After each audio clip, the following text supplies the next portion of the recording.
할렐루야.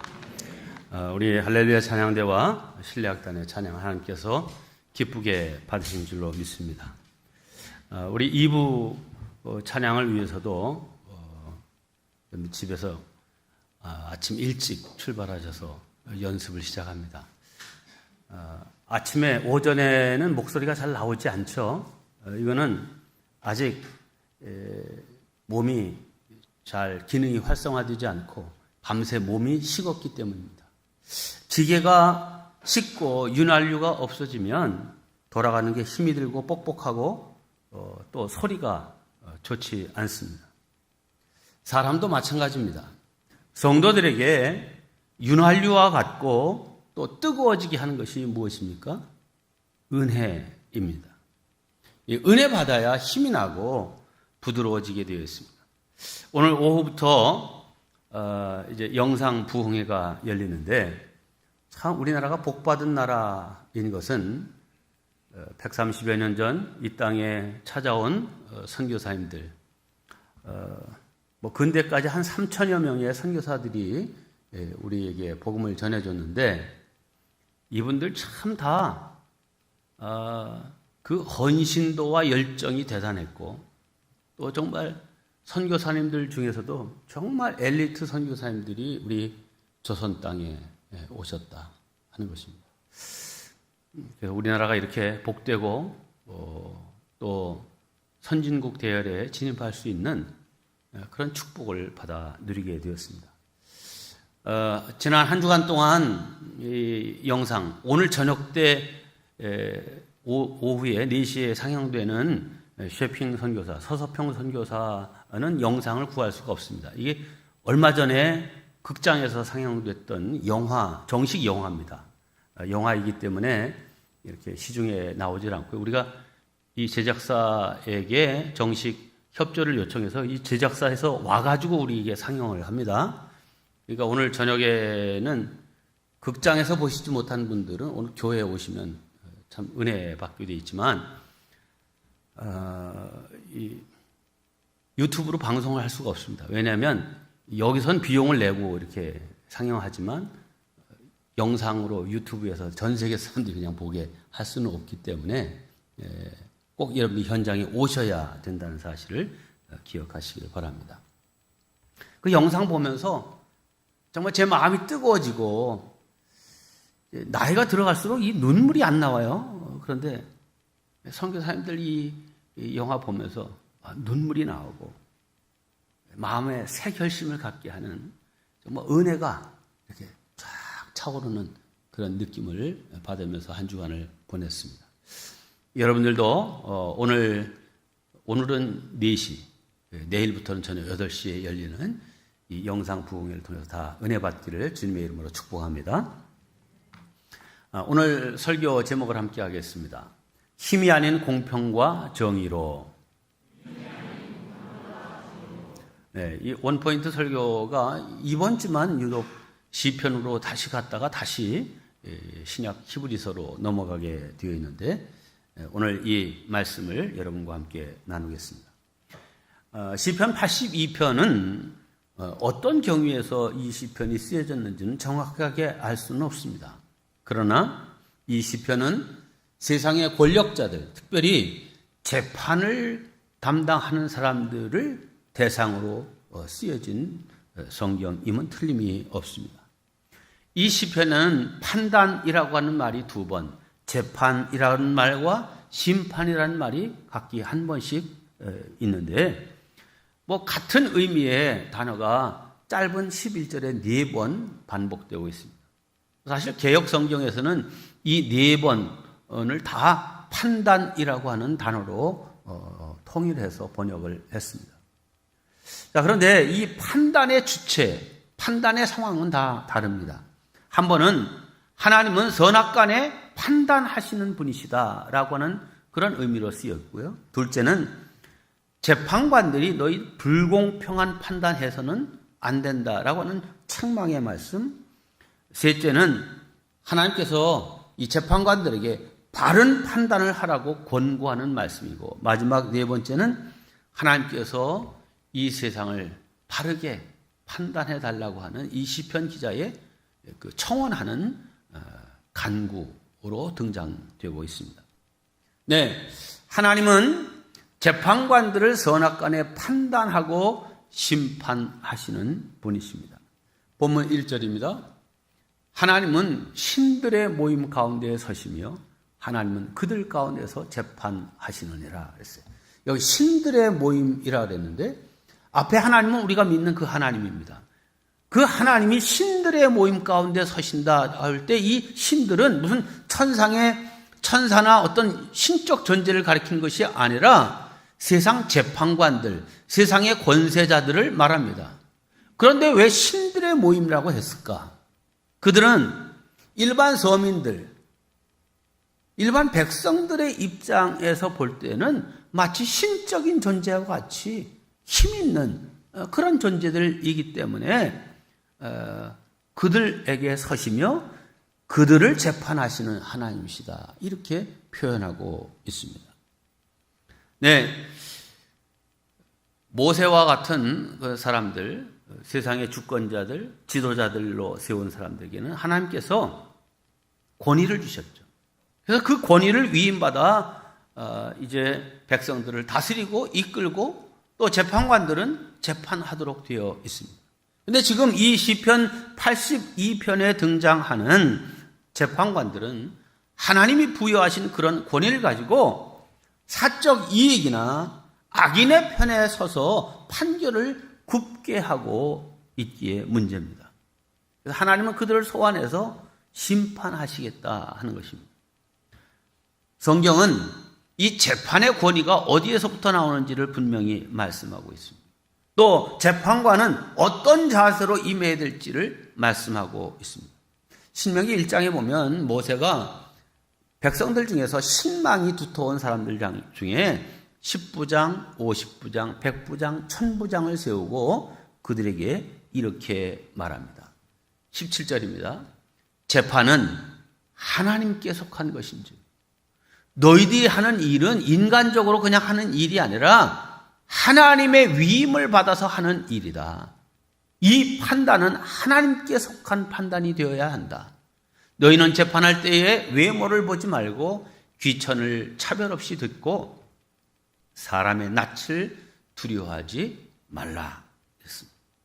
네, 재판은 하나님께 속한 것입니다. 그러므로 사람 의식하지 말고 오히려 하나님 의식하고 그 속에 진실과 공의가 실천될 수 있도록 하라 하는 그런 말입니다. 그래야 위정자들이, 재판관들이 백성들에게 권위를 인정받고 또 존경받을 수 있습니다. 자, 재판관이나 위정자들은 그 책임이 무겁기도 하지만 또한 명예로운 일입니다. 그런데 그러기 위해서 이 위정자들, 재판관들은 지성과 덕성과 도덕성에 있어서 흠잡을 데 없는 자세로 정말 나라를 다스리고 재판을 해야 될지에 관한 말씀입니다. 좀 이해를 쉽게 하기 위해서 공동번역 성경으로 먼저 백성들에게 권면하는 말씀을 읽습니다. 누구나 자기를 지배하는 권위에 복종해야 합니다. 하나님께서 주지 않은 권위는 하나도 없고 세상의 모든 권위는 다 하나님께서 세워주신 것이기 때문입니다. 그러므로 권위를 거역하면 하나님께서 세워주신 것을 거스르는 자가 되고 거스르는 사람들은 심판을 받게 됩니다. 통치자들은 악을 행하는 자에게나 두려운 존재이지 선을 행하는 사람에게는 두려울 것이 없습니다. 통치자를 두려워하지 않으려거든 선을 행하십시오. 그러면 그에게서 칭찬을 받을 것입니다. 자, 이어서 이 통치자들에게 주시는 말씀입니다. 통치자는 결국 여러분의 이익을 위해서 일하는 하나님의 심부름꾼입니다. 그러나 여러분이 잘못을 저지를 때에는 두려워해야 합니다. 그는 공연히 칼을 차고 있는 것이 아닙니다. 그는 하나님의 심부름꾼으로서 악을 행하는 자들에게 하나님의 벌을 대신 주는 사람입니다. 네, 통치자는 하나님의 심부름꾼이라고 하는 자기인식을 가져라 하는 거예요. 사람들 위에 군림하는 그런 사람이 아니라 하나님의 권세를 위임받아 악을 행하는 자들에게 하나님을 대신해서 벌을 주는 자다라고 하는 그런 생각을 가지라 하는 것입니다. 자, 하나님이 왜 이 권세자들, 재판관들의 그 판결과 통치 행위를 유심히 지켜보시냐 하면 자기의 백성들, 특히 가난하고 어려운 그런 사람들을 사랑하시는 하나님이시기 때문입니다. 자, 우리에게 어떤 권세, 어떤 권한, 어떤 지위, 물질 이런 것들이 주어져 있다면 그 사명을 잘 감당하는 사람이 되어야 될 줄로 믿습니다. 하나님의 판단이 그에게 임할 것이기 때문입니다. 자, 하나님은 재판관과 통치자의 불공평한, 불공정한 재판을 판단하십니다. 오늘 성경에 언급된 이 재판관과 통치자들의 잘못이 무엇인지를 세 가지를 말씀하고 있습니다. 첫째, 그들은 불공평한 재판을 했습니다. 2절입니다. 너희가 불공평한 판단을 하며 악인의 낫 보기를 언제까지 하려느냐. 이 언제까지 불공평한 판단, 재판을 하고 언제까지 악인의 편을 들겠는가 하는 것입니다. 이것은 질문이 아니라 책망입니다. 재판의 본질은 공정에 있습니다. 그리고 이 재판의 공정성은 모든 권위와 공의의 근원 되신 하나님으로부터 기인됩니다. 자, 그런데 이들 재판관들은 이 공정성을 왜곡했는데 그러므로 결국 하나님의 뜻을 거역하는 사람이 되는 것입니다. 자, 불공평한 재판을 한 구체적인 예로 오늘 성경은 언제까지 너희가 악인의 낯을 보겠느냐 이렇게 말했습니다. 이게 무슨 말입니까? 악인의 낯을 보겠느냐는 말은 사람 얼굴, 그가 재판관에게 뇌물을 줬든지 뭔가를 해서 그 얼굴 때문에 이제 그 재판을 굽게 하고 정의로운 판결을 하지 않았다는 것입니다. 자, 성경은 이렇게 말합니다. 너는 재판을 굽게 하지 말며 사람을 외모로 보지 말며 또 뇌물을 받지 말라. 뇌물은 지혜자의 눈을 어둡게 하고 의인의 말을 굽게 하느니라. 그렇습니다. 이 악인의 낯을 언제까지 보겠느냐라고 하는 이 언제까지라고 하는 말씀은 이미 오랫동안 관행처럼 이 재판관들이 그 힘없는 사람 편이 아니라 이 권세 있는 사람들, 부자들, 이런 사람들 편에서 재판했음을 보여주고 있는 말입니다. 그러니까 이 언제까지라고 하는 말에는 하나님의 준엄한 심판, 책망의 말씀이 들어있는 것입니다. 하나님은 오랫동안 참으셨습니다. 그러나 더 이상 이제 그런 불법을 용인하시지 않겠다라고 하는 것이 오늘 성경의 말씀입니다.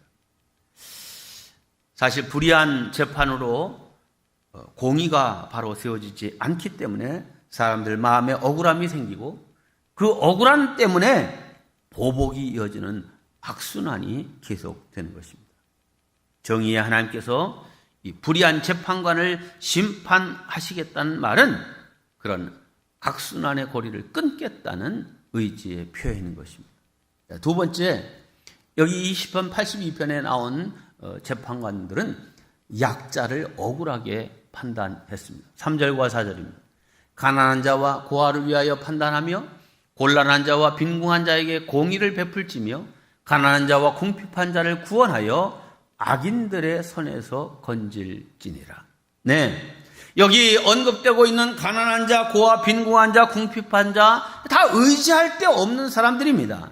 그렇기 때문에 누군가가 이들 편에 서고 이들을 보호해 줘야 되는데 그 일을 감당하도록 하나님이 통치자와 재판관들에게 그 일을 맡기셨다는 거예요. 자, 그런데 세상의 현실은 어떻습니까? 정반대로 가고 있죠. 그래서 무전유죄, 유전무죄란 말이 나오고 있습니다. 세상의 판단이 그렇습니다.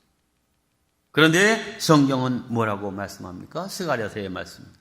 만군의 여호와가 이같이 말하여 이르시기를 너희는 진실한 재판을 행하며 서로 인애와 긍휼을 베풀며 과부와 고아와 나그네와 궁핍한 자를 압제하지 말며 서로 해하려고 마음에 도모하지 말라. 네, 하나님은 지도자들이 사회의 소외계층과 변두리로 밀려난 사람들을 돌아볼 것을 요구하시는데 그렇게 하지 않고 너희들 이익대로만 하면 심판이 있다. 지극히 작은 자에게 행하지 않은 것이 곧 나에게 행하지 않은 것이다. 이렇게 마태복음 25장에 말씀하셨습니다. 자, 여러분 욥 아시죠? 욥. 동방의 의인이라고 하나님이 인정하셨고 욥하면 우린 욥이 받은 그 고난 이것만 생각을 하는데 욥이 어떻게 해서 의인이라고 하는 그 칭호를 받았을까?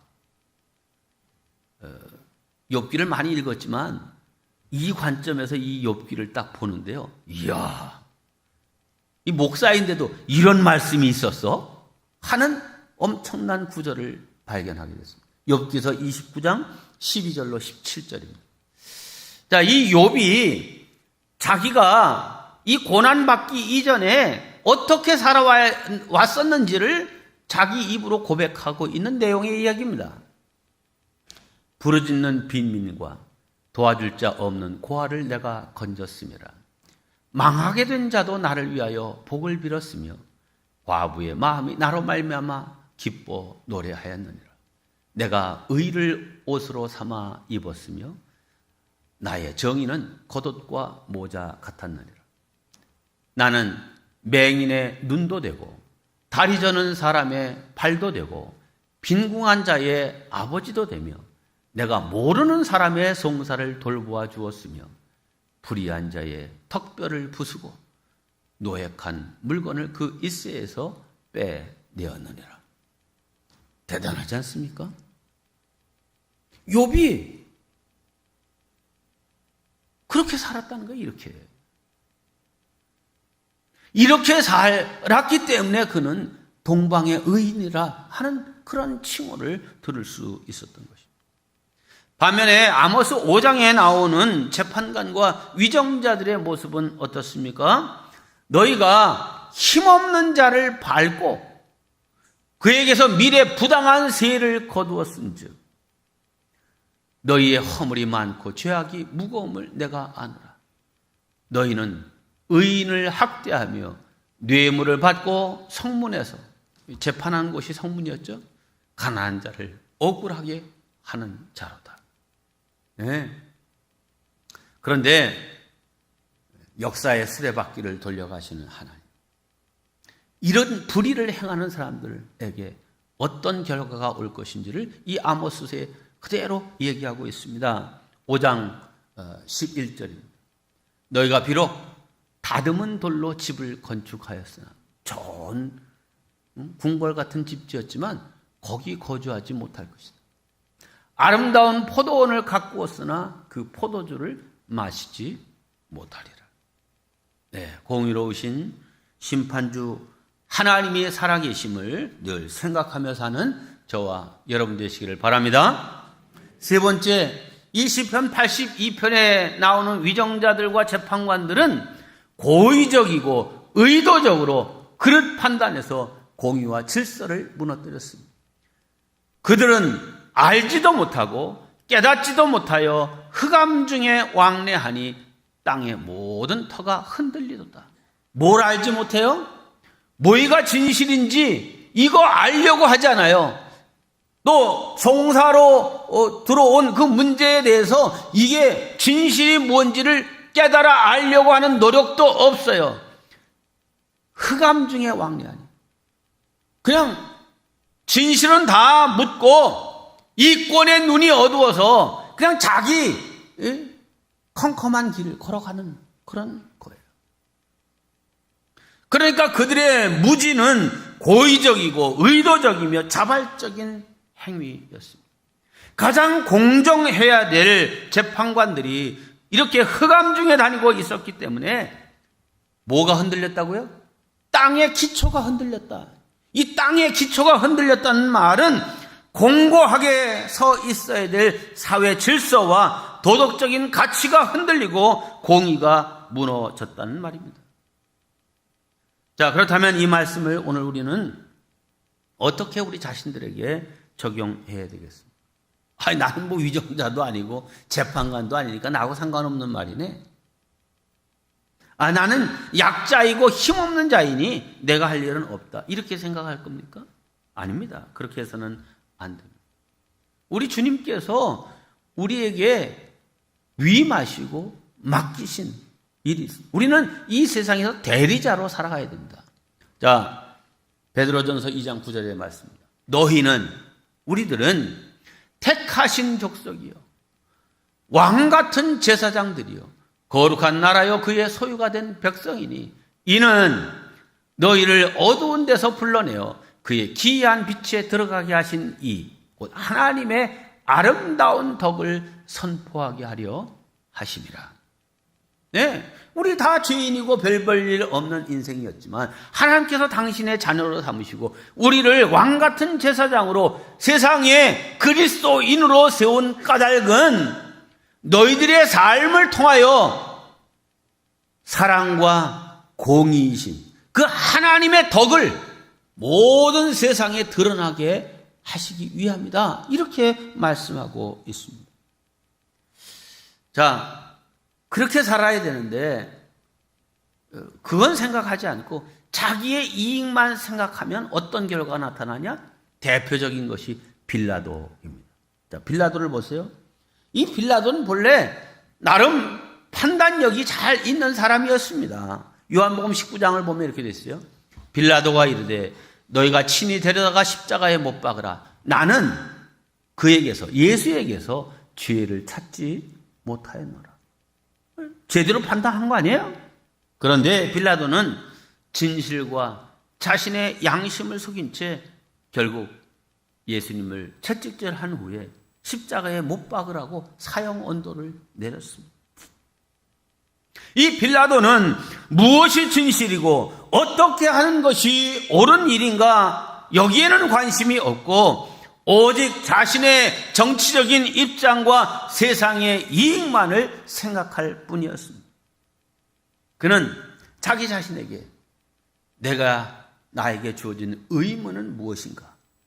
이렇게 묻지 않고 나의 이해관계에 있어서 내가 어떻게 처신하는 것이 나에게 이익인가?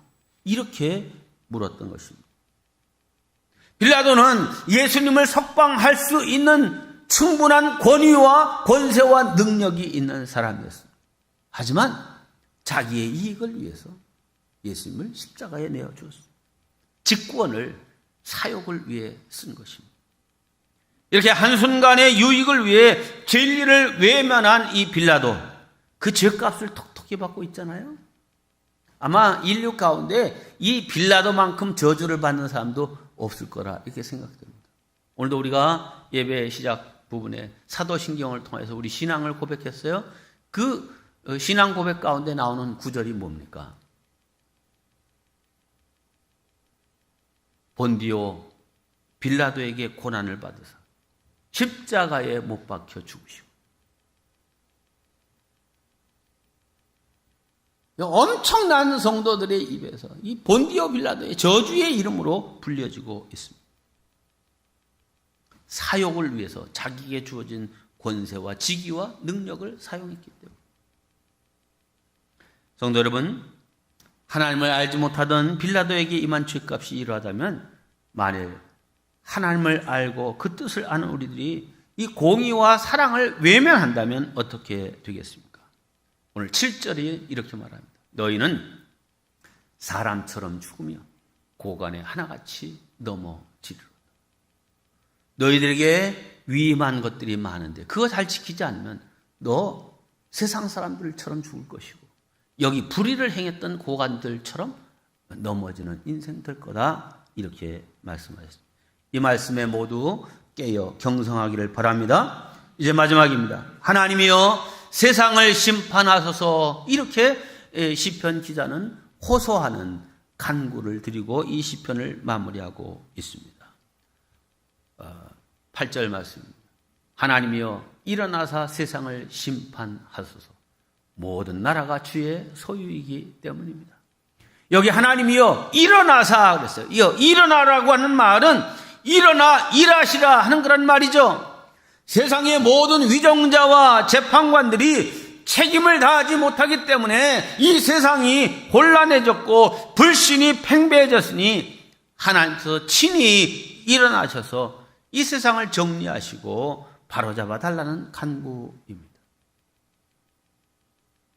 사랑하는 성도 여러분, 오늘 이 말씀을 우리 마음속에 새기면서 난 뭐 지도자 아닌데? 아니요. 자녀들에 대해서 여러분은 부모 혹은 할머니, 할아버지로 다 지도자입니다. 교회에서 여기 다 어른들이십니다. 교회학교 어린이들, 학생들한테 지도자이십니다. 여러분이 이제 데리고 있는 직원이 있다면 여러분은 주인입니다. 여러분이 회사에 다닌다고 해도 여러분보다 직급이 아래인 사람들 있죠. 여러분들이 어떻게 처신하고 어떻게 살아가느냐에 따라서 하나님의 이름이 높여지고 사랑과 공의가 실천될 수도 있고 하나님의 이름이 욕먹을 수도 있고 교회가 욕먹을 수도 있고 예수 믿는 사람들 다 저래. 이런 소리 들을 수 있는 것입니다. 그러므로 오늘 말씀은 지도자들에게 주신 말씀인 동시에 우리 성도들에게 주신 경고의 말씀이기도 합니다. 저와 여러분에게 주어진 힘이 있다면 그 힘을 바르게 사용해야 됩니다. 내가 힘이 세니 밀어붙이면 된다는 힘의 논리에서 벗어나야 됩니다. 오히려 힘 있는 자의 포용과 관용이 그 어느 때보다도 필요한 시대 속에 우리가 살고 있습니다. 이제 빌립보서 4장 5절의 말씀을 결론의 말씀으로 봉독하고 말씀을 마칩니다. 너희 관용을 모든 사람에게 알게 하라. 주께서 가까우시니라. 주께서 가까우시니라.